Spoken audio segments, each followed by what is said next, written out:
ministre a déclaré que le pourvoi à la vacance au poste du ministre des Affaires étrangères sera opéré aujourd'hui, vendredi 18 février.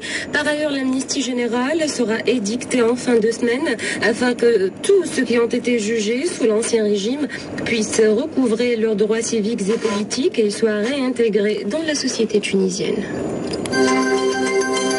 Les journalistes de Sidi Bouzid se plaignent de leur exclusion des débats radio et télévisés. Ils ont appelé à faire participer la presse régionale en tant que journalisme de proximité à tous les dossiers qui concernent les régions. Ils ont exhorté à la création d'unités radiophoniques et télévisées au niveau des régions pour assurer une couverture optimale des événements.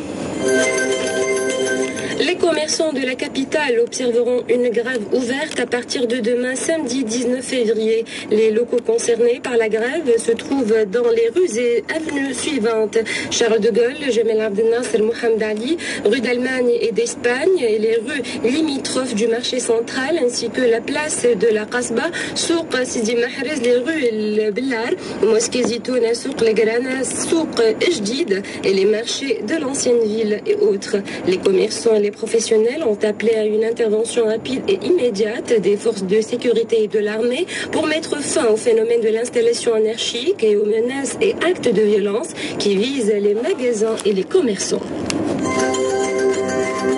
Des investisseurs australiens actuellement en visite en Tunisie sont en train d'examiner les opportunités d'investir dans le phosphate du centre minier de la Qala Khasba Okef. Les travaux de prospection ont franchi des étapes avancées et le groupe d'investisseurs australiens se penche à présent sur l'élaboration des études de faisabilité pour l'installation des unités de production. Des experts tunisiens sont associés au projet.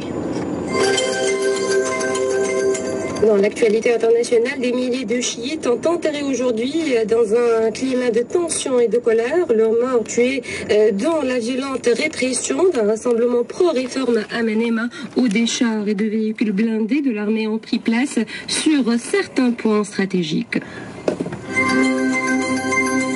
Rendez-vous à 13h pour les titres du journal. À tout à l'heure.